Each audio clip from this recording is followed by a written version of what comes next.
So our reading today is one of the recommended texts around the world. So if Christians in any denomination are following the Revised Common Lectionary, lots of people are reading this text today. I'm going to read the first 3 verses from the 13th chapter of Hebrews, and then we'll come back and read the rest a little bit later. Listen, friends, for the word of God as it is proclaimed by God's servant, the author of the letter to the Hebrews. Let mutual love continue. Do not neglect to show hospitality to strangers, for by doing that, some have entertained angels without knowing it. Remember those who are in prison, as though you were in prison with them. Those who are being tortured, as though you yourselves were being tortured. This is the word of God for the people of God. Thanks be to God. So I was a freshman in college in the fall of 1988, and that sports season became a magical one in my life, a sports highlight that has been a rare occurrence in my life. And if you are a Dallas native, you know what I'm talking about. For example, the Stars gave us a sports highlight in 1999 when they won the Stanley Cup here in Dallas. I had the chance to go to Game 1 of that series, which was an awesome experience. The Mavs gave us a sports highlight in 2011 when they won the NBA title. Yes, God bless that team, and especially Dirk, who is probably my favorite Dallas professional sports athlete ever. I love Dirk. The Rangers gave us a forever memorable sports highlight in 2023 when they won the World Series. That was after 50 years of chasing one. You have to love that team. But if you're doing the math, that means we've had precisely 3 sports moments over the past 30 years. They're rare. It's a rare thing to celebrate something awesome in sports. Now, to be honest, this is the way I'm feeling about the Cowboys these days. There is 100% a hellfire and brimstone sermon in there after they traded Micah Parsons this week. I will leave that for my couch, though, and not for the pulpit. But when I was growing up, the sports hero in my life was this guy. Now, I agree. Yes, Tom Landry. Yeah, totally. Now, for all the youngins here who may not know, Tom Landry is a sports saint for folks around here. He was, of course, the first head coach of the Dallas Cowboys, fired, incidentally, by the same guy who traded Micah this week. I've got a whole sermon series there, but I'll forego it.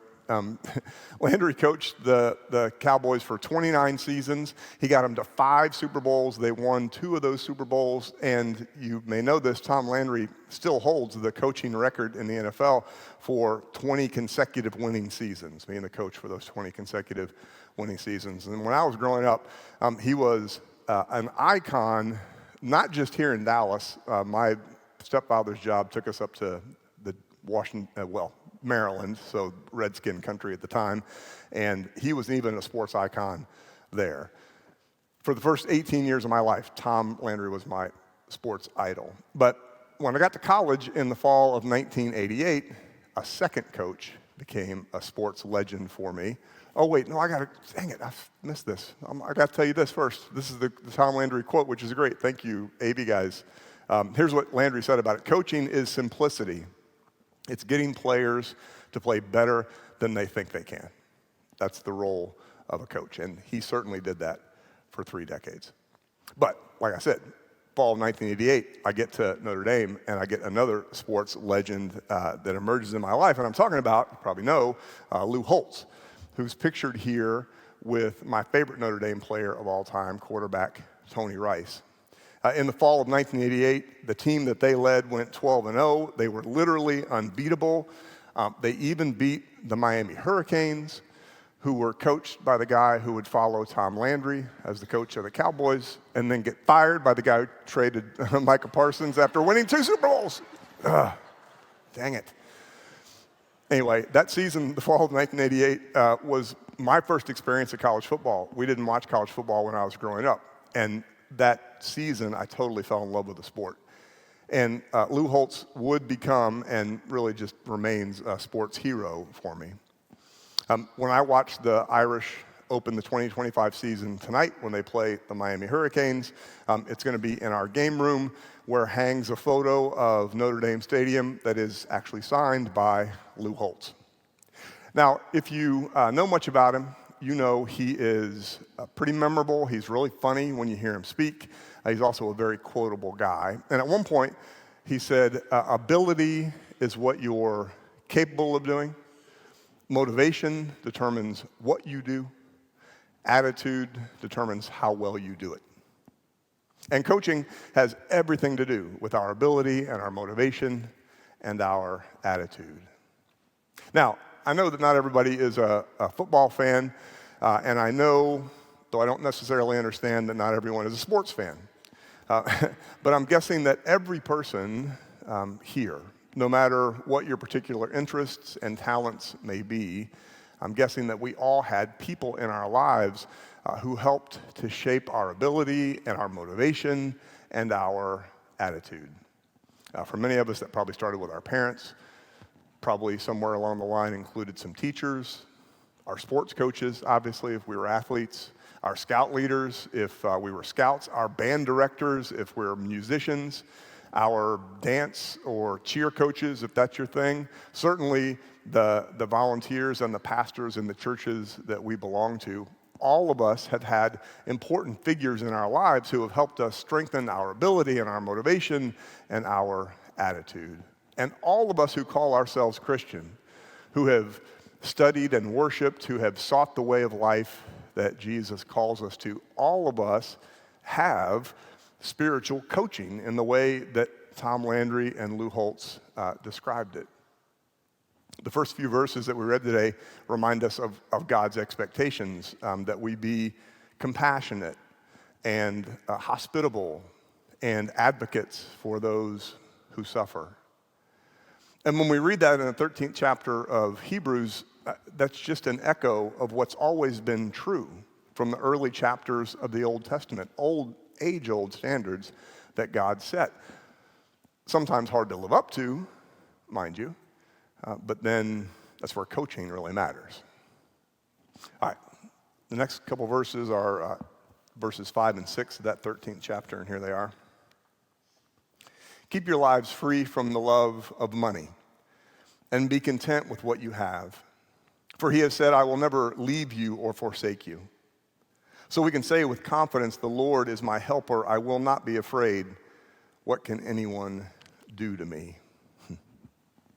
So the beginning of the chapter of Hebrews reminds us of God's expectations, that we be compassionate, that we be hospitable to strangers, that we be advocates for all those who suffer.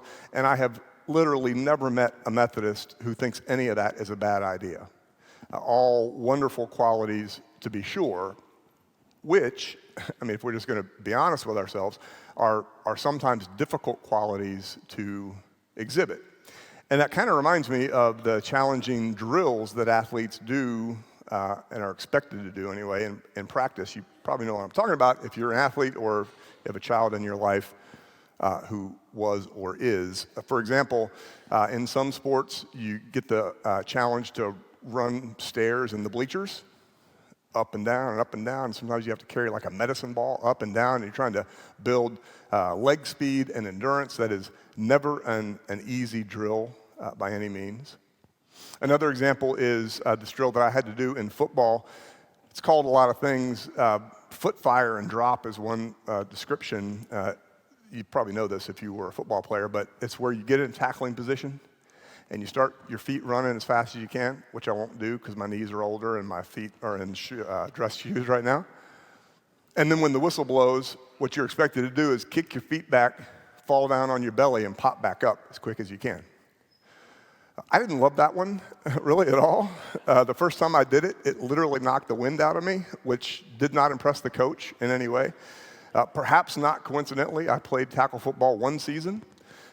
We did not have that drill in cross country when I ran cross country. But in whatever sport or maybe musical instrument that you played or some physical endeavor that you enjoyed or some hobby that you pursued, the drills and the repetitions and the things that we do over and over again in that kind of setting are what coaches and instructors give us for a reason, because they build strength and they build stamina, they help us develop grit, and they certainly develop muscle memory. As Lou Holtz put it, ability is what you're capable of doing, motivation determines what you do, and attitude determines how well you do it. And coaches work with you on these three things. That's what they're supposed to do. And I actually think that the same is true in our faith in some ways. And when we read them in Hebrews, some of these expectations become set. Be compassionate, and be hospitable, and be an advocate for those who suffer. That's how the 13th chapter of Hebrews begins. But then the verses that we just read set another expectation, and it's about a subject that sometimes makes people uncomfortable when preachers talk about it or when they read it in Scripture. Hebrews tells us that we should be content when it comes to money, which is to say we're not to make an idol of wealth, which I know sounds like an obvious point. I mean, having money and having wealth is not the issue in our Christian faith. Love of money and love of wealth, that's the issue in the Christian faith.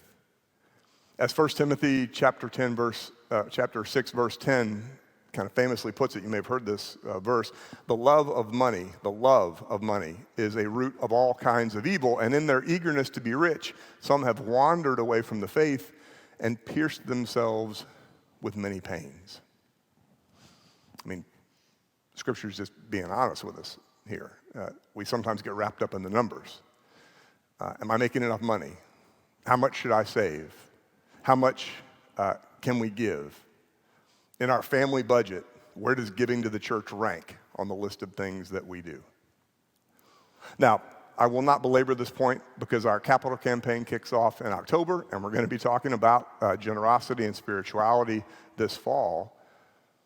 But it seems to me that in just a few verses of Hebrews, we're getting kind of like sports legend icon level coaching in the expectations of Christian spirituality.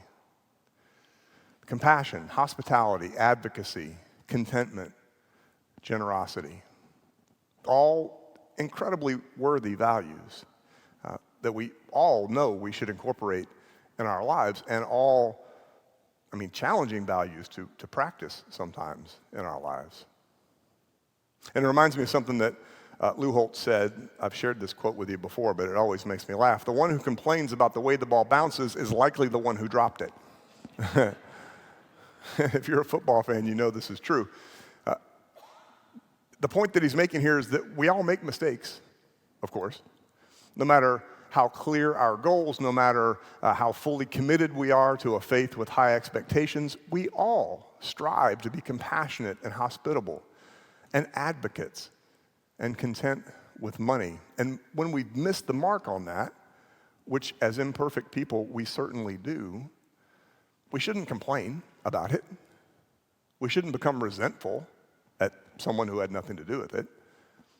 We should just try again.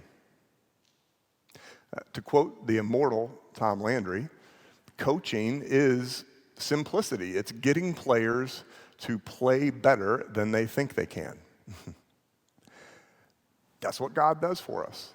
That's what the Spirit does. And the Spirit empowers us to live better lives than we otherwise might.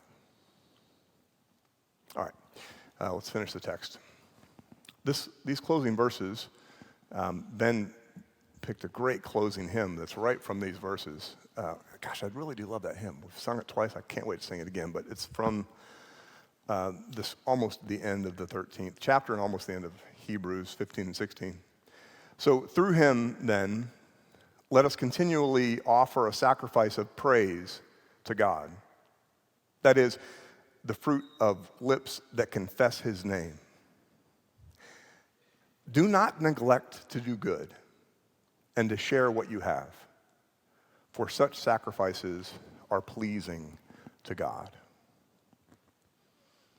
And as faithful people, we read those two verses and we're like, yeah, that sounds exactly right. That sounds like the sentiment that captures so much of what it means to be faithful. Our life with God should fill us with gratitude. That should be our starting place.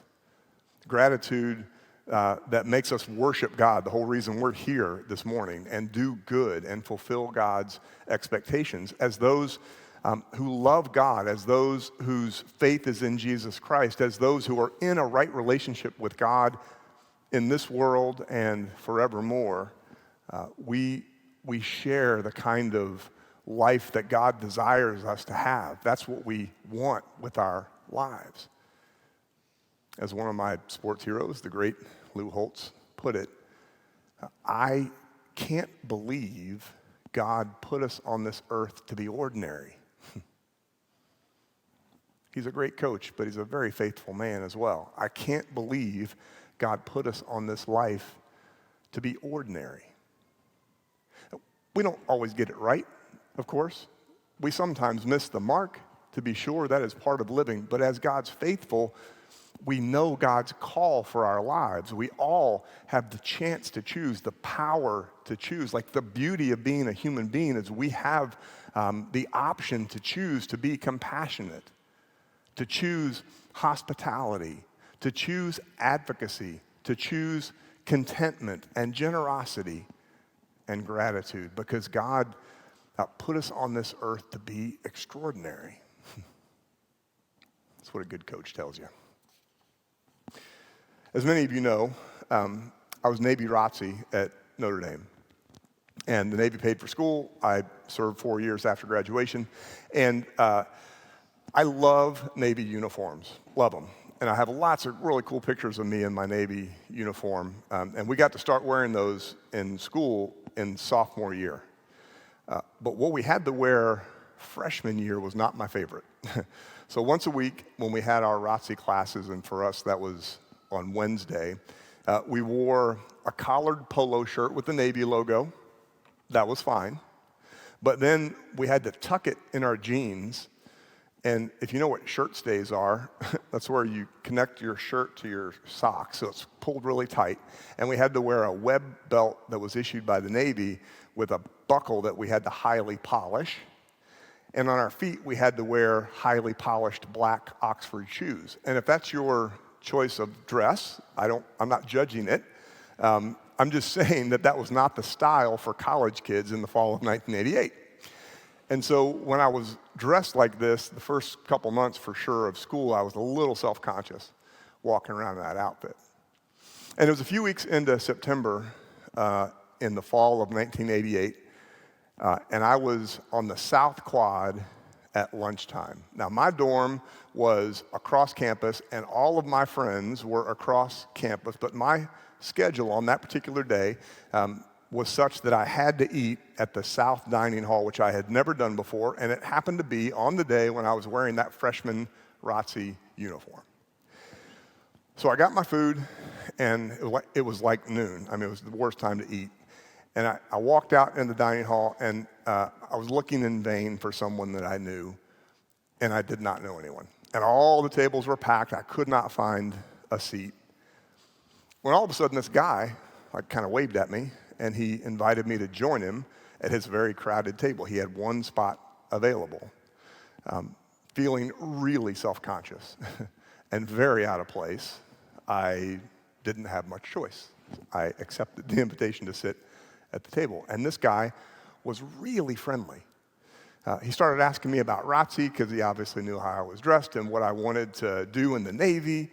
And he asked me how long I'd been on campus and where was I from and what was I going to be studying. And the more this guy talked, the less awkward I felt.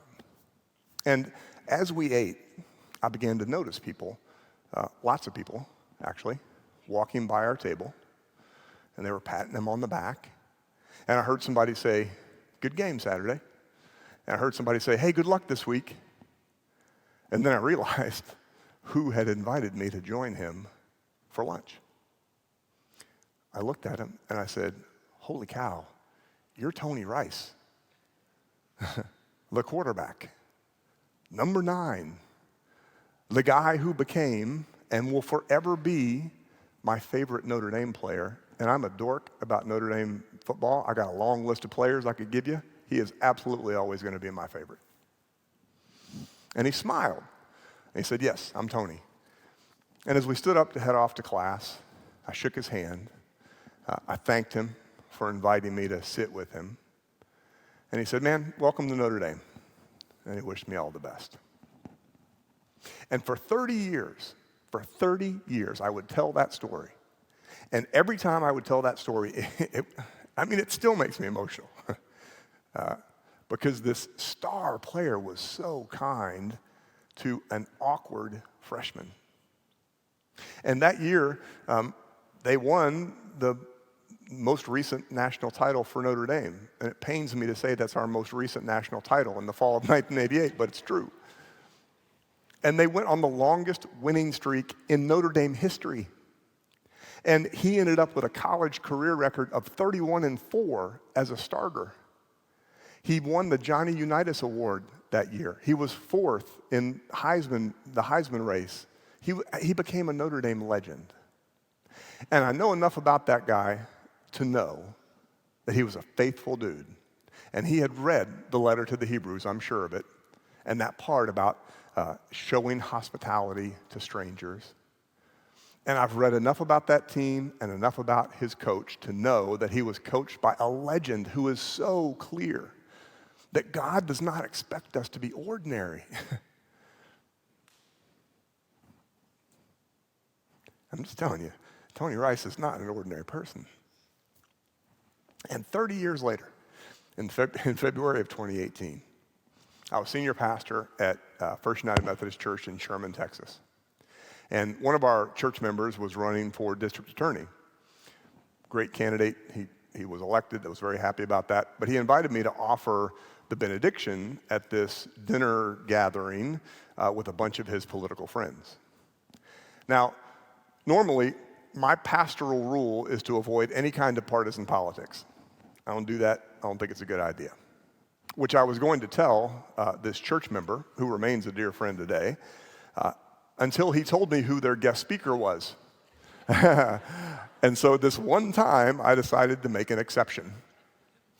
I offered the prayer, and I got to go to the VIP suite and meet one of my sports heroes. 30 years after that guy earned a permanent place in my heart. He's so funny and so good. But that was not the best part of the night, because Tony Rice was there too. There are a bunch of pictures of me walking up to Tony before I met Lou, by the way. We went to the bar and found Tony, and I had the chance to tell him that story and to tell him about this time in my life when a sports legend showed hospitality to an awkward freshman, which is the last thing that guy had to do that day. And it was this full circle moment in my life of an occurrence that has always reminded me for all these years of the importance and what I think is just the transcendent power of following God's example in our lives. Coaching is simplicity, Tom Landry said. It's getting players to play better than they think they can. God's call on our life and our following Jesus Christ does exactly that. Thank God for it.